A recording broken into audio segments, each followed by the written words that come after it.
Marie-Lise, bonjour. Jérôme, bonjour. Alors, on est là aujourd'hui pour la présentation du livre Karma que vous avez coécrit tous les deux. Tout à fait.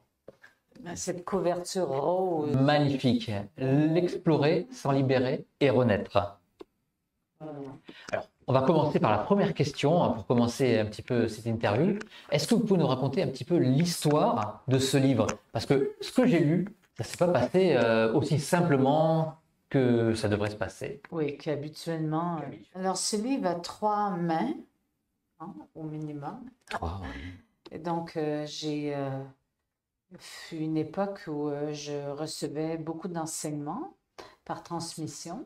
Et Robert Etier, qui était mon feu époux, qui est décédé, avait décidé d'écrire sur les vies antérieures à partir des transmissions qu'il avait retranscrites de mon channeling que j'avais reçu sur une méthode de travail des vies antérieures. Et Robert est décédé de façon assez brutale. Et à ce moment-là, son livre, selon lui, était vraiment mort parce qu'il ne trouvait plus d'éditeur.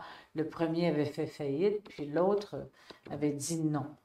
Alors, donc, 20 ans se passent, et il y a un an et demi à peu près, oh non, plus que ça, 2 ans, où toujours par voie de l'au-delà, à travers mon corps, à travers mon esprit, nous avons reçu une demande spéciale de ressortir ce livre. Et là, bien, c'est sûr que, bon, on était d'accord, on voulait, il était sur les tablettes et tout. Mais c'était le livre de Robert avec toute son écriture. Puis là, ben, on ne pouvait plus le consulter. Il était décédé. Quoique, vous pouviez. Oui, mais bon, moi, je ne travaille pas avec. Je ne suis pas inspirée, hein, donc je ne travaille pas avec les morts et tout ça. Et donc, Jérôme s'est mis à la tâche. Nous avons trouvé l'éditeur, le Lotus et l'éléphant, qui sont venus nous demandant est-ce que vous avez un livre à nous proposer? Puis là, ben voilà, Jérôme a dit oui, celui-là, mais il ne s'appelait pas Karma. À l'époque, c'était Mémoire vivante. Et Jérôme a repris comme un scribe. Il a tout réécrit. Là, je te laisse continuer. Oui, alors c'était un livre très important et alors surtout il y a une formation associée à ce livre et c'était un des prérequis de lire le livre de Robert pour accéder à la formation. Et on a vu au fil du temps que souvent la façon dont avait écrit ce livre Robert, c'était dans les années 2000, la méthode avait changé. Avant 2000. En plus, il avait une façon de parler, il était très passionné par son sujet, donc il parlait, il écrivait comme il parlait, donc c'était un petit peu délicat. En plus. Et puis en 20 ans, il s'en était passé des choses. Alors, bien sûr, comme dit Marie-Lise, on poussait à réactualiser ce livre pour aider aussi la formation et la compréhension de cette méthode. Et alors, c'était pour moi un gros challenge. Alors, comment vous êtes, comment vous êtes attribué chaque tâche? Qui a fait quoi dans ce livre? Il a tout fait. J'ai fait 2 chapitres. J'ai fait 2 chapitres. J'ai fait aussi toute la base, la matière de cette formation à travers du channeling, mais ça, c'était il y a des années. Donc là, Jérôme m'a demandé d'écrire 2 chapitres dans le livre, mais tout le reste, il a passé 1 an à écrire, et tout en respectant l'écriture de mon feu époux. Donc, c'était pas évident. C'était comme un langage à 3. J'ai écrit juste 2 chapitres. D'accord. En tout cas, félicitations, il est très bien écrit. Il se lit d'une façon très fluide et très facile et beaucoup de choses intéressantes dans chaque page, quoi. Voilà, c'était la petite félicitation du jour. Oui, mais je trouve que Jérôme était un excellent écrivain. Merci. Mais en même temps, c'était très désorganisé le livre à l'origine. Et c'est Marie-Lise qui a rechapitré tout, avec l'aide aussi du Lotus et l'éléphant. Il y a eu quand même un gros travail de réordination. Et c'est pour ça que maintenant c'est plus clair. Alors, on va en arriver au livre. Bon, oui. Alors, qu'est-ce au livre, au fond du livre, on va dire. Qu'est-ce que le karma pour vous deux? C'est quoi? Parce que le karma, tout le monde en parle, Mais est-ce qu'on sait vraiment ce que c'est et est-ce que j'aimerais avoir votre définition et votre vue de ce que c'est le karma. Alors, je laisse toujours Marie-Lise parler en premier parce qu'elle est, elle est beaucoup. Question qui passe pas évidente en fait, mais souvent on a des surprises en interrogeant les gens. Je vais en premier. Alors, le karma, c'est tout ce que, dans toutes les croyances populaires, on va parler d'expérience, de fatalité. Nous pouvons dire, d'ailleurs, dans les croyances populaires, ah ben, toi, tu as un mauvais karma. Ah, toi, tu as un bon karma. Mais ça n'a rien à voir avec Voilà. le mauvais. Ça n'a rien à voir avec la fatalité. C'est vraiment la somme des expériences qu'on a eues de vie en vie et qui, dans cette vie-ci, nous pouvons les regrouper ou les retrouver parce que nous répétons des modèles, des patterns, en bon québécois, je vais appeler ça des patterns, qui sont douloureux et qui reviennent dans notre vie.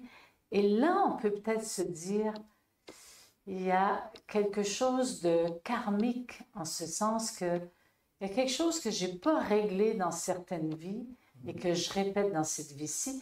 Donc, il y a une influence de mémoire, de somme d'expériences qui continue de m'influencer dans cette incarnation. D'accord. Et c'est là où je peux agir.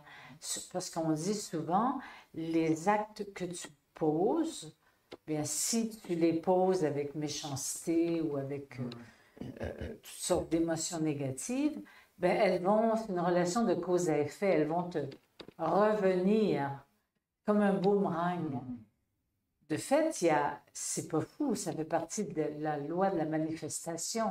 Les gestes que je pose, c'est des gestes bons, ben j'aide. Si c'est des gestes mauvais, ben je n'aide pas.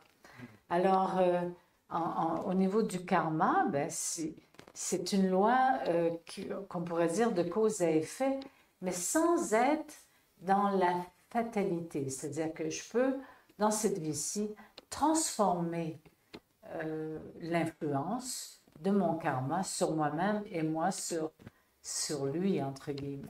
Et au niveau du temps, on dit que le temps est, Jérôme, s'il veut bien répondre, on dit que dans la matière, le temps est linéaire, là-haut, il n'y aurait pas de temps. Alors, comment on s'incarne? Est-ce qu'on a une vie antérieure ou c'est une vie parallèle? Expliquez-nous un petit peu tout ça. Oui, c'est intéressant cette notion du temps parce qu'on voit que même en habitant bien le corps physique, elle nous échappe aussi cette notion du temps linéaire. On voit vraiment que quand les moments sont un peu douloureux, le temps paraît éternel. On voudrait s'en débarrasser. Et à contrario, lorsqu'on est complètement subjugué par quelque chose ou concentré, le temps passe trop vite. On le voit quand on travaille sur ordinateur, par exemple. Donc la notion du temps, comme en physique quantique, c'est quelque chose qui est malléable, hein, c'est un peu l'énergie qu'on y met. Ce qui paraît sûr, c'est que il y a une notion du non-temps qui est abordable ici et maintenant. Comment l'avoir cette notion de non-temps? Le non-temps, c'est quoi? Alors justement, c'est ces moments où on perd la notion du temps parce qu'on est tellement dans le moment présent que chaque moment paraît éternel. Alors, on peut y arriver dans des moments de relaxation, de contemplation. Oui. Quand on fait l'amour? Ah oui. Alors là, c'est subjugant. C'est subjugant. C'est le premier truc qui m'est venu à l'esprit. Hein, donc. Non, mais dans le sens que si nous sommes dans l'hémisphère droit de notre cerveau, au lieu de l'hémisphère de la logique du rationnel, si on accède à notre hémisphère droit, le temps n'existe plus. C'est ce qui fait que, par exemple, 1 heure peut paraître 3 minutes, ou si on est dans notre hémisphère droit mais qu'on est en souffrance, là, le temps prend une ampleur plus grande que le réel temps linéaire. Mais alors, les vies, elles sont antérieures, celles qui fait que l'on va progresser? Ça, c'est un terme, vie antérieure, que nous devons utiliser pour faire image quand même. Mais le temps n'existant pas, nos vies se vivent en même temps que celle-ci. Pour l'hémisphère gauche du cerveau, c'est comme ça. Mais si j'élargis ma conscience, je peux, en même temps que je vis ici, en ce moment, accéder à une mémoire de vie antérieure, entre guillemets, de vie qui se vit en même temps que celle-ci. Celle du futur aussi? Oui, mais il n'y a même pas de futur, il n'y a plus de temps. Peut-être les possibilités, je ne sais pas, est-ce que c'est... Oui, oui, c'est un petit peu comme un chapelet en fait. On verrait qu'à partir du moment présent, parce que où est la conscience? Ici et maintenant, elle est là, dans ce corps, dans le moment présent. Si j'avais conscience de toutes mes vies, il faudrait que ma conscience puisse se dissocier. Bon, c'est un peu compliqué pour nous de le réaliser, ça, mais pour certaines personnes, c'est réel, ils y arrivent à avoir une idée, une image, etc. Mais ce qui nous rapproche du non-temps ou de ces vies parallèles, c'est justement tout ce qui se passe ici et maintenant.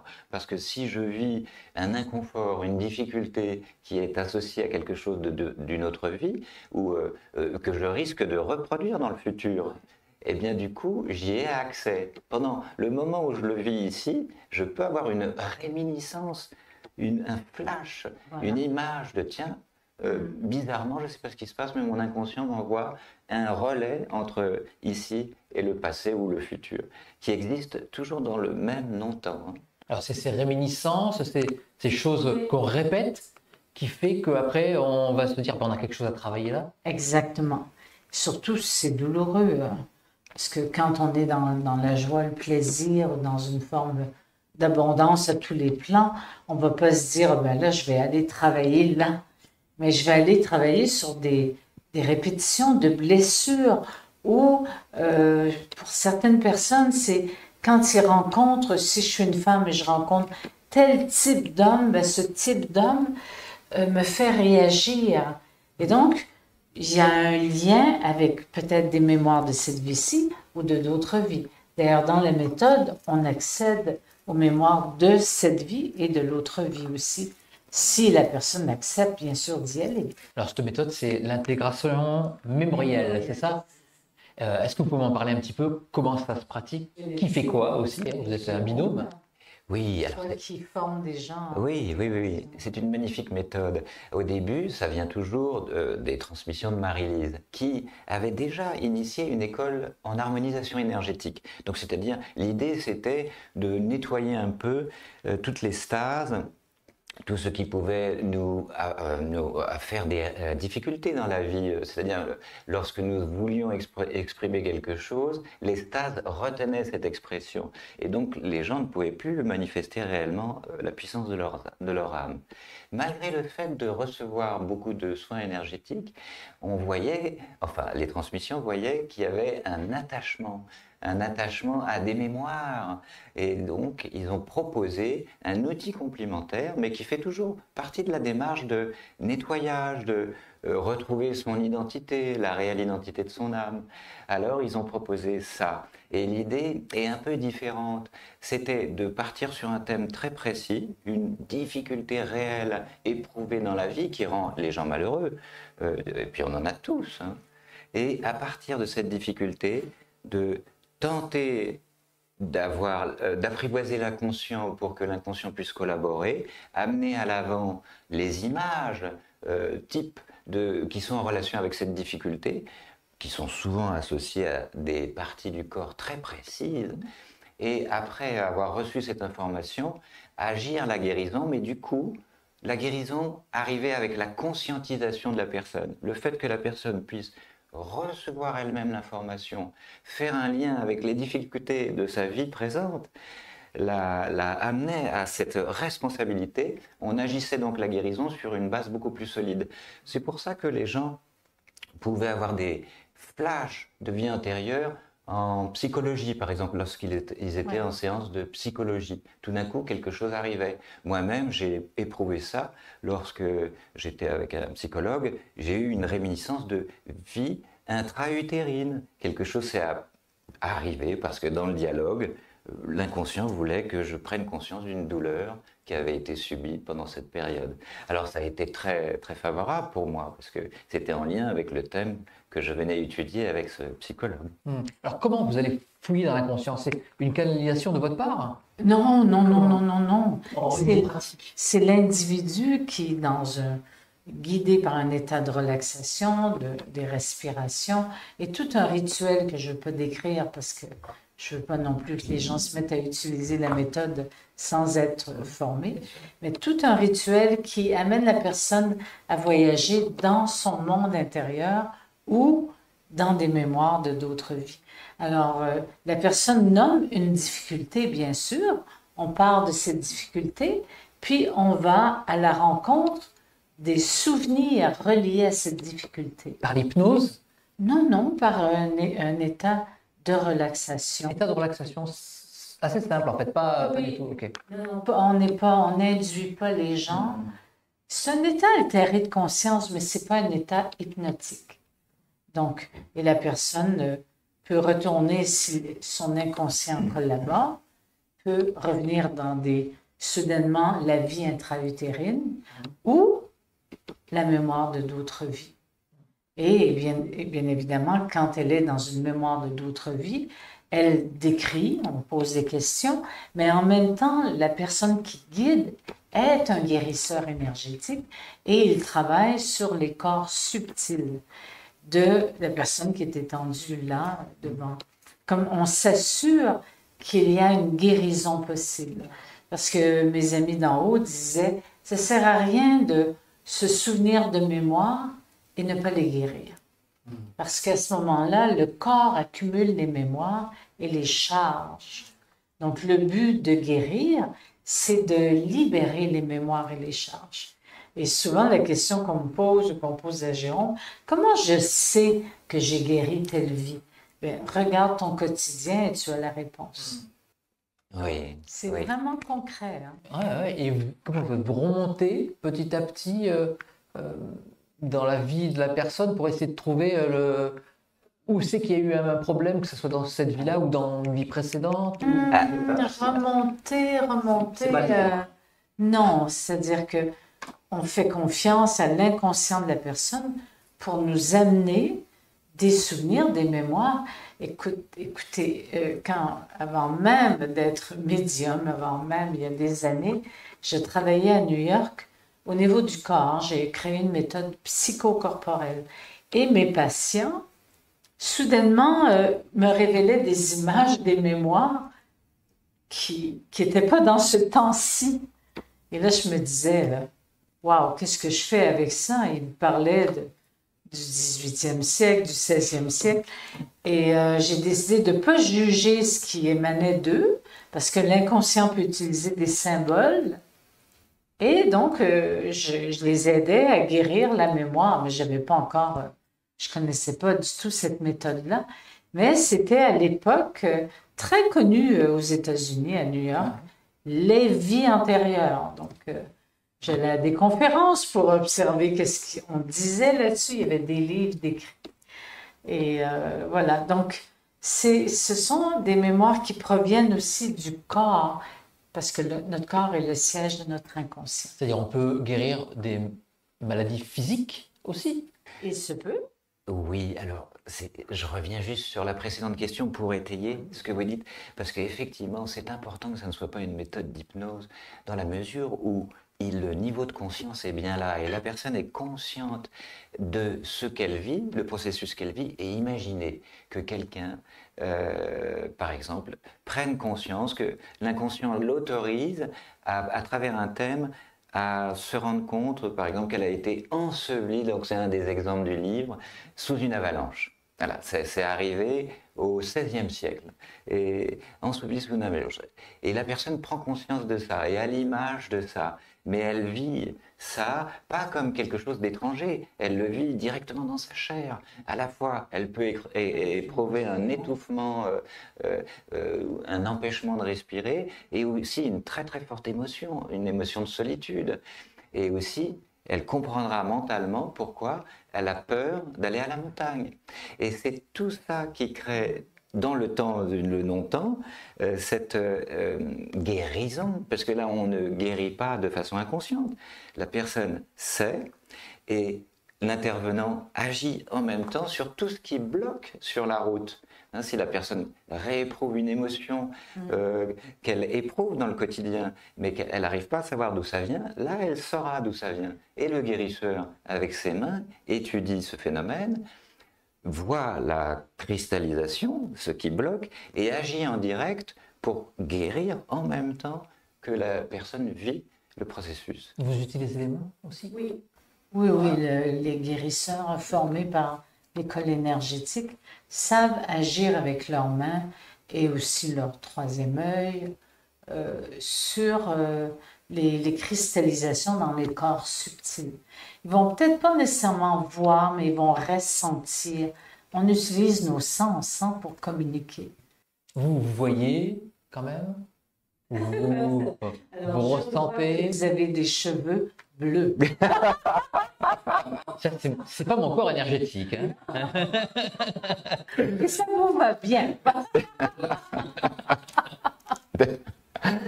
Mais c'est peut-être lié à une vie aussi. Ben, c'est possible. Une vie de schtroumpf, peut-être. Une vie d'ange. Voilà, on va dire ça.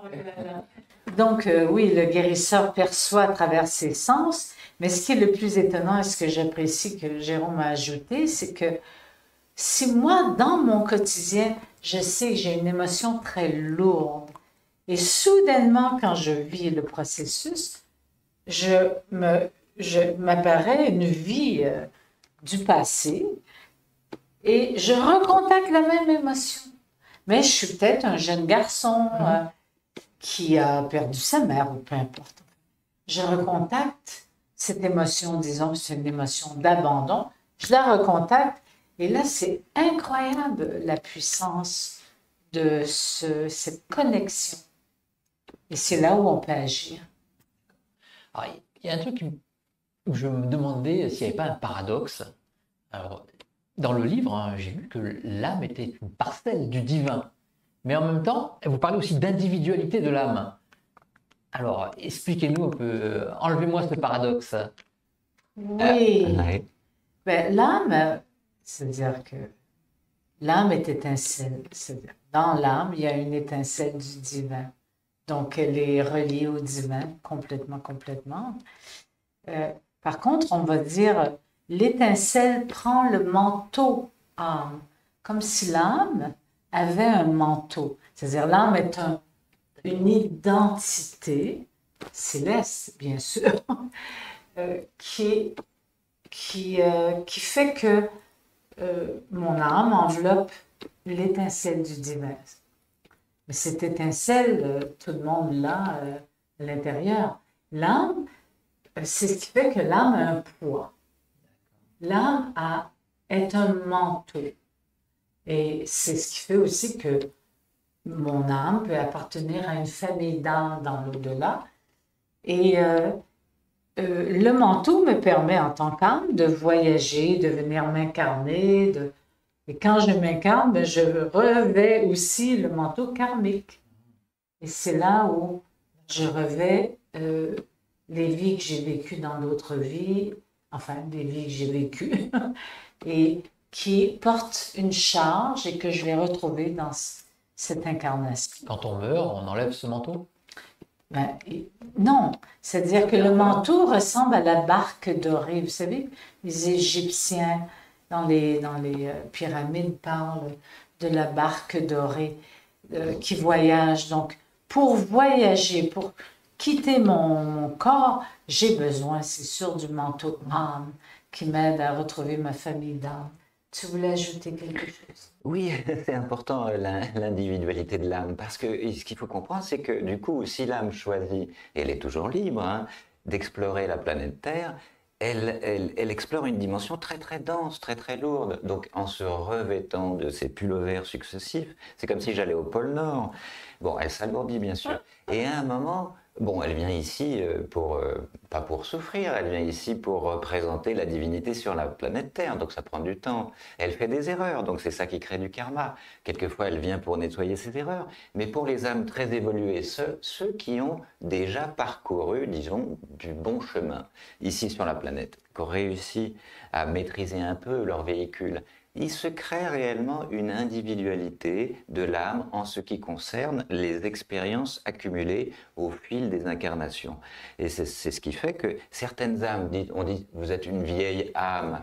Bon, moi, il y en a des très jeunes qui sont parfaites aussi. Mais ça pourrait être votre première incarnation. Et vous n'auriez donc pas l'expérience de celle qui a déjà vécu 100 fois, même si elle a fait beaucoup d'erreurs. Ceci dit, cette individualité va servir parce qu'au bout d'un moment, l'âme est de plus en plus identifiée. Si elle a réussi à bien s'épurer, à bien maîtriser ses corps de manifestation, alors elle rentre directement dans le service à l'humanité. Et on voit toutes ces nobles âmes qui sont vraiment des âmes épanouies, ne sont pas nécessairement spirituelles, mais elles ont tellement accompli qu'elles vont au service d'autrui et du bien. Et c'est là qu'on voit que l'individualité de l'âme est différente pour tout à chacun. Et il s'appelle celui qui sert à la pompe à essence. Hein. Quel serait le but, en fait, aussi de tout ça? Ben, de communiquer notre essence, notre beauté, notre lumière, de partager. C'est comme ça qu'on aide.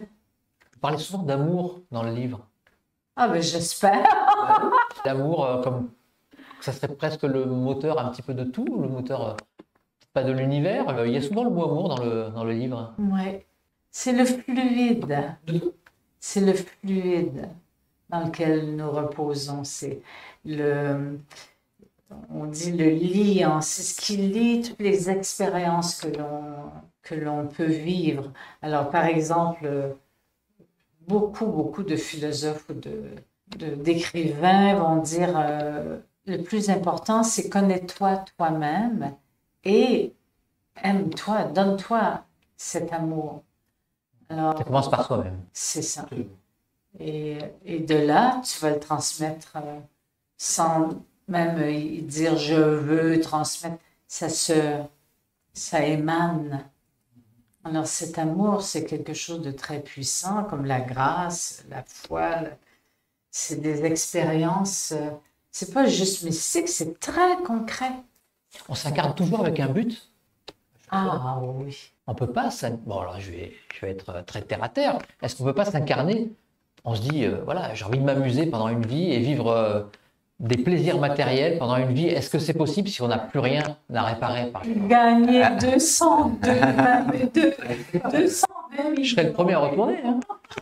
Oui, bien sûr. Et on a le droit de s'amuser sur la route. Mais c'est vrai qu'avant de s'incarner, on n'a peut-être pas envie de manger un McDonald's. Et alors, donc, tout est là, hein, je crois. Vous m'avez coupé l'herbe sous le pied. Ce qui est intéressant, c'est vous parliez de l'amour. Alors, l'amour, ça fait partie des trois énergies fondamentales qui soutiennent l'univers. Donc, ça n'appartient pas à l'humanité. C'est déployé partout dans l'univers. Et on se sert de ces bases pour vivre. Tout est donné. Vous savez, en Inde, on dit tout est soma. Soma, c'est la nourriture.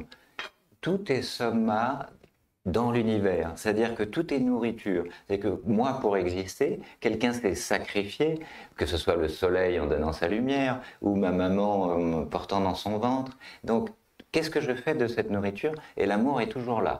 L'amour, c'est gratuit. Donc, ce qui est intéressant, c'est que nous utilisons l'amour de façon conditionnelle ou inconditionnelle, mais c'est toujours quelque chose qui est toujours présent, en fait. Et a priori, chaque âme, quand même, représente une qualité en expression, une idée. On vient tous pour émettre une idée. Quelquefois, on oublie ce que c'est que cette idée. Mais l'âme est venue dire quelque chose. Quelquefois, on ne s'en rend pas compte. Mais petit à petit, lorsqu'on observe notre vie, du début à la fin de notre vie, il y a toujours un fil conducteur qui nous ramène vers cette idée.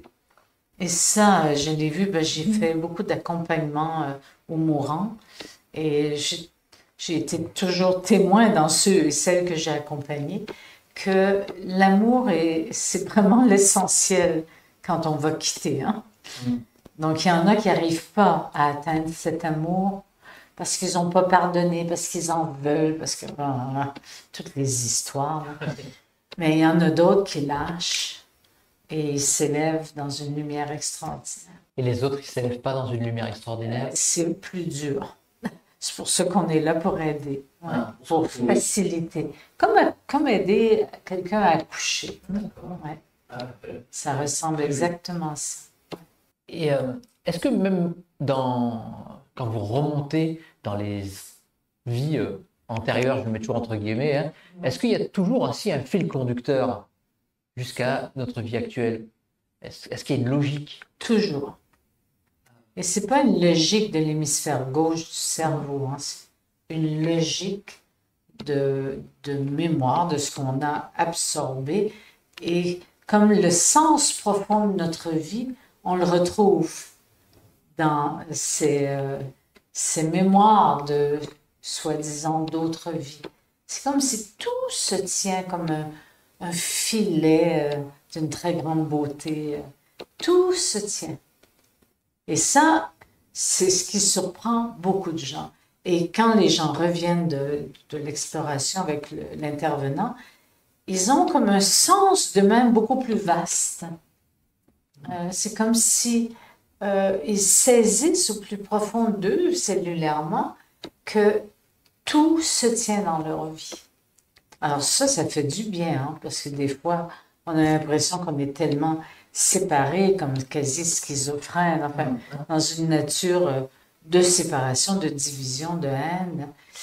Voilà. Donc, non, c'est vraiment très, très beau. Oh oui, on peut même imaginer que l'âme est tellement vaste dans ses manifestations. Elle chapeaute différents plans de conscience. À un niveau, elle est parfaite. Néanmoins, l'expérimentation dans la densité, là, ça se joue, on joue sur un grand principe universel de l'opposition de l'esprit et la matière. Et l'âme, amour, conscience, cherche à réunifier ces deux soi-disant oppositions. Et en réalité, il n'y a rien d'opposé. C'est comme une expérimentation divine de dire, voilà, j'aimerais manifester, j'aimerais vivre. Et alors l'âme participe à cette vie. Et en fait, elle crée une toile qui prend des millions de vies ou des milliers de vies. Et nous, on arrive là, on se dit à quoi ça sert, mais peut-être qu'on est en 1 cm² en train de terminer un magnifique chef-d'œuvre, mais on n'en a pas conscience. Cette mission, on l'aurait eue avant d'être incarné? Oui. Pour terminer ce magnifique chef-d'œuvre avec un petit pinceau tout petit? Oui, c'est comme un mandat qui nous a été suggéré de vivre. Et comme l'âme est libre, elle peut dire non. Elle peut, oui, d'accord, elle a le libre arbitre de dire non. Toujours. Mais quand elle s'incarne, par contre, là, bon, elle est face au choix. Donc, il y a des âmes qui peuvent se rebeller, la personnalité aussi. Comme j'ai connu tellement, par exemple, de guérisseurs dans ma vie qui ne reconnaissaient pas qu'ils avaient la capacité, ils avaient des mains de guérisseurs, ils avaient la capacité d'aider les autres. Et que de travail pour finalement, l'ego lâche prise et oui, ça y est, c'est ça mon mandat. Vous le sentez, vous, quand vous rencontrez quelqu'un qui a des dons de guérisseur? Ah oui. Ou quelqu'un de médium? Ah ben oui. C'est pas parce que vous avez les cheveux bleus. Ah non, non, non. Mais moi, je suis un ange, moi. Ben moi, je le sens. En tout cas, Jérôme aussi, je crois. Oui, en fait, ça serait dommage de juste compartimenter à ces deux sections, guérisseurs ou médium. Oui, Voilà. c'est ça. Mais parce que en fait, tout le monde est totalement unique et a un rôle à jouer exceptionnel et unique sur Terre. Et même les intellectuels, et les politiciens, et ceux qui vendent du pain et des baguettes. Et ce qu'il faut bien comprendre, c'est que chaque âme est sur un rayon particulier, une qualité qui cherche à s'exprimer sur la planète Terre. Et vraiment, chacun participe pas du mieux qu'il peut, mais suivant ses possibilités, ses moyens. C'est là qu'arrivent souvent des crises existentielles dans la vingtaine, la trentaine, la quarantaine, etc., où la personnalité dit, moi, je veux poursuivre là parce que c'est sécure financièrement, effectivement. Puis l'âme pousse me dit, c'est pas ta voie. Donc arrivent les petites briques sur la tête. Hein, comme des genres de petites épreuves. Petites, mais bon. Parfois, c'est des grosses briques. Et pour que l'individu se réveille, arrête de dormir sa vie et dit, waouh, moi je suis ici, il y a certainement une raison de vivre autre que celle de mes parents, par exemple. On nous envoie de là-haut des briques quand même, souvent, quand on tourne en boucle et que quand on ne veut pas faire ce pourquoi on aurait été destiné. Oui, oui, oui. Ça peut être des décès, des Oh, maladies. ça peut être toutes sortes de choses, des accidents, des décès, des maladies, des pertes d'emploi, des burn-out, des séparations, divorces, enfin, tout ce qu'on appelle épreuve. Est-ce qu'ils insistent tant qu'on n'a pas compris? Alors, C'est une bonne question. Je m'inquiète pour certaines personnes. Moi, je sais que j'ai eu la tête dure et on a bien insisté pour que je choisisse. ah oui, je suis d'accord avec Marie-Lise, moi aussi j'ai la tête très très dure. Et quelquefois, c'est tellement dur qu'on a besoin de ces épreuves. Néanmoins, sur la définition « il », comme si c'était des personnes extérieures, moi je serais un tout petit peu plus subtil et je dirais plus que on a accumulé dans sa structure des formes pensées, des émotions, des faux objectifs, et que c'est ces énergies-là qui font partie de nos structures qui attirent des énergies similaires. Et on revient sur la loi universelle, telle énergie attelle telle énergie. Donc, attire, pardon. Donc, c'est pour ça qu'on voit des regroupements sur la planète de gens qui pensent de la même manière, des gens qui sont dans l'amour vont se regrouper, des hooligans vont se regrouper. Donc, c'est pas ça, c'est pas tant que ça vient de l'extérieur, c'est que moi j'ai accumulé ça. Et donc, ça va venir me chatouiller là où ça fait du bien ou là où ça fait du mal. Et c'est vis-à-vis de ces expériences, soi-disant les briques arrivent, mais c'est moi qui me suis manifesté cette brique, parce que mon âme en peut plus. Alors souvent, l'âme est très consciente, elle ne cherche pas à nous faire du mal, au contraire, elle nous accompagne, mais elle peut estimer que par exemple, elle a 100 000 ans d'expérience, puis elle voit qu'à 40 ans, je suis toujours comme un jeune adolescent de 18 ans. Et là, elle va peut-être tenter de créer une désintoxication, par exemple. Elle va dire, bon, on va la tirer vers le haut. Son regard se pousse vers le haut. Elle va nous déraciner en donnant plus d'énergie dans le corps. Et ça crée ce qu'on appelle les crises existentielles. Alors, c'est plus que des briques sur la tête, c'est la capacité de l'âme de nous réobjectiver, nous rediriger vers l'essentiel. C'est très déconcertant pour la personnalité. Ah oui, oui, ça c'est clair. Est-ce qu'il existe un karma global pour l'humanité, irait vers plus d'amour, plus de bienveillance, etc. Est-ce que l'humanité entière, sur les millénaires qu'elle existe, a un karma qui tape vers le haut, quoi? Quand on parle de l'inconscient collectif, c'est-à-dire que c'est l'inconscient de la planète aussi, ou l'inconscient d'un pays, ou l'inconscient d'une culture aussi. Il existe nos inconscients personnels, mais mon inconscient personnel est relié au vôtre, à celui de Jérôme, à d'autres, dans un inconscient collectif. Et cet inconscient collectif peut subir l'effet d'une lourdeur, je dirais, karmique, où on voit par exemple des répétitions de maladies qui reviennent, de charges lourdes, qui sont pas comme les guerres d'antan, mais ça ressemble aussi à des guerres. Donc, il y a, oui, cette charge, je trouve, collectivement. Mais est-ce que sur la longueur, sur tous ces millénaires, il y a une amélioration? Va-t-on vers la bienveillance? Va-t-on vers plus de spiritualité? Va-t-on ou pas du tout? Ou est-ce qu'on stagne et puis on se crée des égrégores qui parfois sont négatifs? Et puis on retourne dans la guerre, dans la haine, etc. C'est indéniable qu'il y a une évolution de conscience. Ceci dit, bon, on dit qu'il est possible que l'humanité ait été meilleure il y a très très très longtemps, donc on ne cherche pas à chiffrer ça, mais elle avait donc des corps plus éthérés, et à ce moment-là, la conscience était plus disponible. Ce qui aurait changé la donne, c'est le fait d'avoir accumulé de l'énergie inconditionnelle à des fins personnelles, et là, ça a commencé à créer ces scissions, cette guerre, etc. Donc, a priori, il y a comme des fusibles qui ont fait que l'humanité a perdu cette puissance divine d'amour, que sais-je. Et à ce moment-là, on est reparti sur une accaparation de l'énergie à des fins personnelles.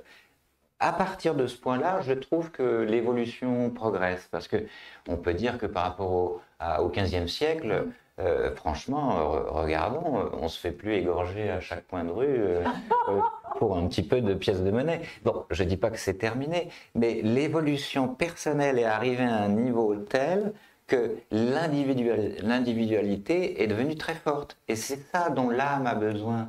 C'est-à-dire, l'âme a besoin de reposer sur une individualité forte qui peut affirmer des besoins, une conscience particulière. Et on arrive à ce stade où, a priori, tout le monde a un avis sur tout, tout le monde peut changer le monde. Ça, c'était pas comme ça il y a 200-300 ans. Et est-ce que c'est plus rapide maintenant? Est-ce que les égrégores se créent plus rapidement avec les réseaux sociaux, avec Internet, avec la communication mondiale? Est-ce que plus rapidement, on peut évoluer beaucoup plus rapidement? Et l'inverse aussi. Ben, c'est ça, c'est dans un sens, c'est dans l'autre. Donc là, c'est à nous de choisir. C'est là où le choix, la responsabilité de ma vie, c'est moi qui la détiens et c'est pas mon voisin. Est-ce que vous êtes optimiste? Écoutez, il y a quelques années, il y a à peu près 6 ans, les transmissions de Marie-Lise disaient « Oh, c'est formidable, l'astral est en train de se déliter, vous savez, toute cette accumulation karmique, c'est en train de se déliter, la conscience s'éveille. » Et on était, semble-t-il, arrivé à un point où la conscience collective était arrivée à un niveau tel qu'on aurait pu se débarrasser de ces répétitions cycliques. Et puis, badaboum, je ne sais pas ce qui s'est passé, 2-3 ans plus tard, bien au contraire, il y a quelque chose qui s'est recontracté et on a vu, par exemple, des problèmes récurrents comme l'immigration, la peur d'être envahi, que sais-je, revenir comme au Moyen-Âge. Et là, l'inconscient collectif s'est de nouveau surchargé. Donc, alors, cet optimiste, moi, j'y crois beaucoup, de toute façon, dans une notion de non-temps. C'est-à-dire que si c'est pas possible dans cette vie ou pour cette génération, ça sera possible pour l'autre. Mais il faut pas oublier que pour ceux qui savaient, les grands sages et mystiques des traditions anciennes, l'année de 2012 était déjà proposée comme une année transitoire très importante. Et a priori, pour l'Inde, où j'ai beaucoup travaillé, nous sommes dans la fin d'un cycle de pendule. Vous savez, le pendule, c'est tout un cycle millénaire très important, des milliers d'années. On arrive dans le bout de ce cycle. Et qu'est-ce qu'on se rend compte? C'est qu'à la fin de ce cycle, d'un cycle particulier, toute l'accumulation des connaissances qui s'est effectuée là s'accélère. C'est-à-dire que, qu'est-ce qui se passe en ce moment? Ça s'accélère. C'est fou, on se dit quand est-ce que ça va s'arrêter pour les dimensions bonnes ou pas bonnes. Mais à la fin de ce cycle, on va toucher ce qu'on appelle, j'allais dire, une maîtrise. La maîtrise au moins du plan émotionnel, on en est toujours là. Et peut-être qu'on allumera dans la prochaine génération les infos et on verra des gens tout à fait corrects, qu'il n'y aura plus de malheur sur la Terre et tout ça. J'aime beaucoup votre vision. Mais bon, j'aimerais bien que ça se passe dans cette vie-là quand même. En Floride, il y a un poste de TV qui donne que des infos positives. Et même un journal. C'est incroyable. En fait, de toute façon, pour moi, c'est connais-toi toi-même. Et plus tu te connais toi-même, plus tu peux transformer le monde. Est-ce que vous voulez rajouter quelque chose avant que nous clôturions cette interview? Alors, j'ai posé ma question avant. Mais ma question, c'était, qu'est-ce qui fait que vous avez les cheveux bleus? Mais c'est moi qui vous interviewe, c'est pas vous. Non, j'aime bien vous taquiner. Merci beaucoup. Ben, merci beaucoup Marie-Lise. Merci beaucoup Jérôme. Jérôme, un petit mot de la fin? Oui, ben, écoutez, merci, parce que vous voyez, karmiquement, nous sommes rapprochés et nous faisons notre mieux, donc merci. Merci à vous. À très bientôt. Merci, au revoir.